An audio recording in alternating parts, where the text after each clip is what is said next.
فرمایا کہ حضرت عبداللہ ابن عباس رضی اللہ تعالیٰ عنہ فرماتے ہیں کہ حضور اقدس صلی اللہ علیہ وآلہ وسلم اول تو تمام لوگوں سے زیادہ سخی تھے، کوئی بھی آپ کے سخاوت کا مقابلہ نہیں کر سکتا تھا کہ خود فقیرانہ زندگی بسر کرتے اور عطاؤں میں بادشاہوں کو شرمندہ کرتے تھے۔ اپنی حیات طیبہ اگر دیکھو تو انتہائی سادہ، مکان بھی پکا نہیں اور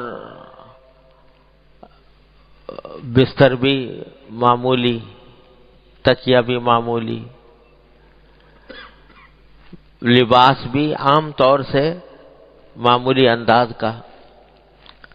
حضرت فاروق اعظم رضی اللہ تعالیٰ عنہ ایک مرتبہ نبی کریم صلی اللہ علیہ وسلم کا جو گھر مبارک تھا اس کے اوپر ایک بالا خانہ بنا ہوا تھا، اوپر کا ایک کمرہ تھا جس میں سیڑھی چڑھ کر جانا ہوتا تھا۔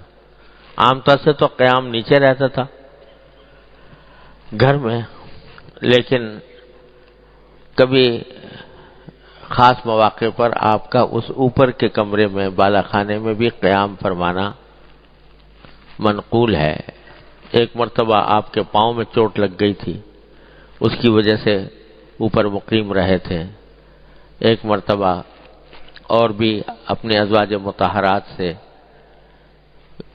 کو کچھ ناگواری کا اظہار کرنے کے لیے اوپر تشریف لے گئے تھے، تو وہاں ایک مرتبہ حضرت فاروق اعظم رضی اللہ تعالیٰ عنہ فرماتے ہیں کہ میں جب اندر داخل ہوا حضور اقدس صلی اللہ علیہ وسلم کی اجازت لے کر آپ کے اس بالا خانے میں، تو میں نے چاروں طرف نظر دوڑائی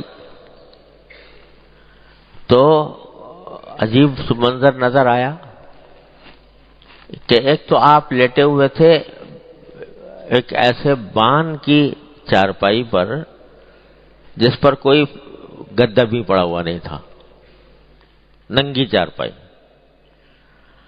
اور آپ کی جو ردائے مبارک تھی جو اوپر کے حصے میں پہنا کرتے تھے وہ بھی اتری ہوئی تھی، تو اسی حالت میں اس چارپائی کے اوپر آپ لیٹے ہوئے تھے۔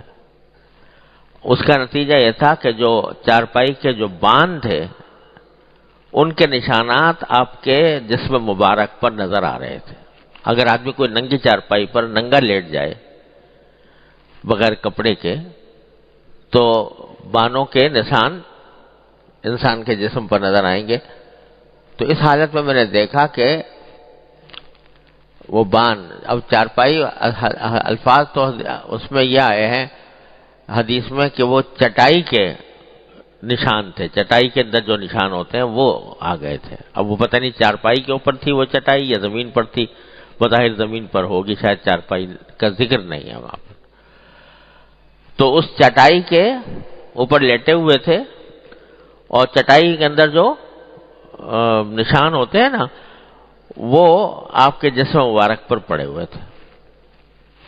یہ تو آپ کی جس حالت تھی، جس حالت میں نے آپ کو دیکھا۔ پھر چاروں طرف نظر دوڑائی تو دو ایک کھالیں پڑی ہوئی تھی، یعنی کسی جانور کی خشک کھالیں، وہ کچھ پڑی ہوئی تھی، اور کچھ تھا نہیں سارے کمرے میں سوائے اس چٹائی کے اور ایک دو کھالیں پڑی ہوئی تھی۔ تو میں نے اپنے دل میں سوچا کہ دونوں جہان کے سردار صلی اللہ علیہ وسلم، جن کو یہ پیشکش بھی کی گئی ہے کہ اگر آپ چاہیں تو احد کے پہاڑ کو آپ کے لیے سونا بنا دیا جائے، اتنے دونوں جہانوں کے سردار اس حالت میں ہیں، اور قیصر و کسریٰ روم اور ایران کے جو بادشاہ ہیں وہ کیسی کیسی محلات میں رہ رہے ہیں، ان کے کیسے شان و شوکت ہے، کیسے عالی شان ان کے رہائش کے گھر ہیں، اور کیا کچھ تعیش کے سامان ان کو میسر ہیں، اور اب دونوں جہان کے سردار اس حالت میں ہیں۔ تو فرماتے ہیں کہ میں نے عرض کیا رسول کریم صلی اللہ علیہ وسلم سے، میں نے عرض کیا، یعنی اپنے تاثر کا رسول کریم صلی اللہ علیہ وسلم کے سامنے اظہار کر دیا کہ آپ دعا فرما دیجئے کہ اللہ تعالیٰ وسعت عطا فرمائے، اور میں سوچتا ہوں کہ قیصر و کسریٰ کس حال میں ہیں اور دونوں کے جہان کے سردار کس حال میں ہیں۔ تو کیا جملہ ارشاد فرمایا آپ نے، سنتے ہی فوراً فرمایا اب فی ھذا انت یا ابن الخطاب، ارے خطاب کے بیٹے کیا اس سوچ میں پڑے ہوئے ہو، اس سوچ میں پڑے ہوئے ہو کہ ہماری حالت جو ہے وہ دنیاوی اعتبار سے وہ اس جیسی ہو جائے جیسے قیصر و کسریٰ کی ہوتی ہے۔ تلک قوم عجلت لہم طیباتہم فی الحیات الدنیا، والعیاذ باللہ، کہ وہ تو وہ لوگ ہیں جن کی اچھائیاں، یعنی جن کے اچھے حالات اللہ نے دنیا میں جلدی دے دیے ہیں، دنیا میں دے دیے ہیں کہ اب جتنا مزہ اڑانا ہے اڑا لو، یہاں پر جتنے عیش کرنے ہیں یہاں پر کر لو، جتنی دولتیں سمیٹنی ہیں یہاں سمیٹ لو، آخرت میں تمہارا کوئی حصہ نہیں۔ تو ان کو جو کچھ اچھی چیزیں ملنی تھیں، دولت، عزت، شہرت اور عیش آرام، جو کچھ انہیں ملنا تھا وہ دنیا میں جلدی دے دیا گیا ہے، آخرت میں ان کا کوئی حصہ نہیں۔ تو یہ تم یہ چاہتے ہو کہ وہ صورت ہماری بھی بن جائے کہ ان جیسے ہم ہو کے رہ جائیں؟ آپ نے اس پر تنبیہ فرمائی، کیوں تمہارے دل میں یہ خیال پیدا ہوا؟ تو خود کی زندگی تو اتنی سادہ، اور صرف اتنی سادہ نہیں بلکہ یہ بھی فرمایا کہ میرا دل چاہتا ہے کہ ایک دن پیٹ بھر کے ایک دن کھانا کھاؤں، ایک دن بھوکا رہوں۔ جانتے تھے کہ اس امت میں ایسے لوگ پیدا ہونے والے ہیں، اس امت میں ایسے لوگ آنے والے ہیں کہ جن کی زندگی فقیرانہ ہوگی، جن کو کھانے کو میسر نہیں آئے گا، جن کو بھوک لگا کرے گی۔ تو اگر میں پیٹ بھر کر ہمیشہ کھانا کھاؤں گا تو وہ کبھی سوچیں گے کہ ہمارے پیغمبر تو بڑے مزے کر گئے اور ہم فقر و فاقے کی حالت میں ہیں۔ تو وہ امت کے غریبوں اور فقیروں کی برادری میں شامل ہونے کے لیے، امت کے غریبوں فقیروں کی برادری میں شامل ہونے کے لیے، کہ ان کے دل میں کبھی ایک خیال نہ آئے کہ ہم تو فقر و فاقہ سہ رہے ہیں اور ہمارے پیغمبر جو ہے مزے اڑا کر چلے گئے۔ اس لیے دعا بھی یہ فرمائی کہ اللہم احیینی مسکینا وامیتنی مسکینا واحشرنی فی زمرۃ المساکین، اے اللہ مجھے مسکین بنا کر ہی زندہ رکھیے، مسکین بنا کر ہی مجھے موت دیجئے، اور مسکینوں ہی کے ساتھ میرا حشر بھی کیجئے۔ کیا مقام ہے اس ذات عالی کا صلی اللہ علیہ وسلم، جس کے آگے خزانے ڈھیر ہیں۔ اللہ تبارک و تعالیٰ نے، اللہ کے فرشتوں نے پیغام دیے ہیں کہ اگر آپ چاہیں تو احد کا پہاڑ سونا بنا کر آپ کے پاس پیش کر دیا جائے۔ کہتے ہیں نہیں، میرا دل چاہتا ہے کہ ایک دن کھاؤں ایک دن نہ کھاؤں، میں اپنے فقیروں، میں اپنے غریبوں کی برادری میں شامل ہوں، غریبوں کی برادری میں میرا نام شامل ہو، اور امیروں میں نہیں، غریبوں میں ہو، تاکہ ان کو کبھی حسرت نہ ہو۔ کیا مقام ہے سرکار دو عالم صلی اللہ علیہ وسلم، ایسی حیات طیبہ، سادگی۔ حضرت عائشہ صدیقہ رضی اللہ تعالیٰ فرماتی ہیں 3 چاند دیکھ لیا کرتے تھے ہم، 3 چاند دیکھ لیا کرتے تھے، یعنی 3 مہینے گزر جایا کرتے تھے، گھر میں آگ نہیں جلتی تھی، آگ نہیں جلتی تھی۔ پوچھا کہ آگ نہیں جلتی تھی، گزارا کیسے ہوتا تھا؟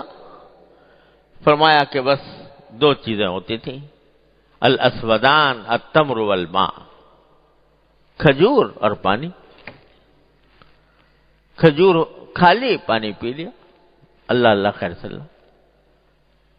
کوئی سالن نہیں بن رہا، کوئی روٹی نہیں بن رہی، کوئی آگ نہیں جل رہی، کوئی کھانا نہیں پکایا جا رہا، 3 مہینے تک نہیں کھانا پک رہا۔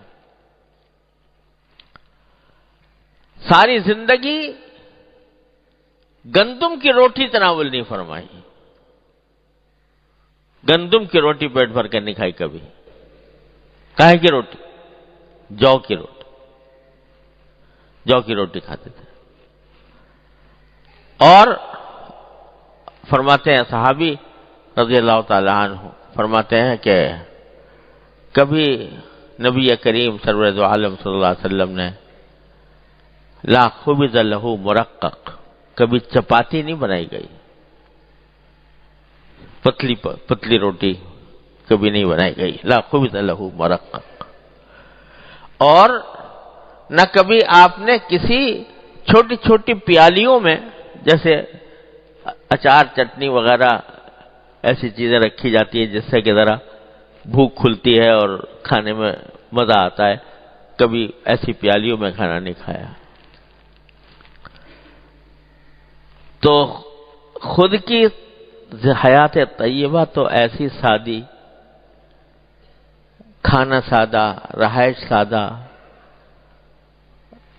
بستر ہے تو ایسا ہے کہ ایک دن حضرت عائشہ صدیقہ رضی اللہ تعالیٰ عنہ نے بستر مبارک کے دوہرا کر کے بچھا دیا کہ تاکہ رسول کریم صلی اللہ علیہ وسلم کو ذرا نسبتاً آرام ملے. تو اگلے دن فرمایا کہ تم نے میرا بستر دوہرا کر کے بچھا دیا، اس سے مجھے نیند گہری آ گئی. تو جس وقت میں اٹھا کرتا تھا، بیدار ہوا کرتا تھا، اس وقت بیدار نہیں ہو پایا. ایسا مت کرو، جیسے ایک گہرا ہی بستر رہنے دو. تو ایسی حیات طیبہ، سادہ، فقیرانہ، درویشانہ، ایسی حیات طیبہ. لیکن جب دوسروں کو دینے پر آئیں، جب دوسروں کو دینے کا مرحلہ آئے تو خزانے بہا دیے نبی کریم صلی اللہ علیہ وسلم. تو وہ فرما رہے ہمارے کہ کوئی بھی آپ کی سخاوت کا مقابلہ نہ کر سکتا تھا کہ خود فقیرانہ زندگی بسر کرتے تھے اور عطاؤں میں بادشاہوں کو شرمندہ کرتے تھے.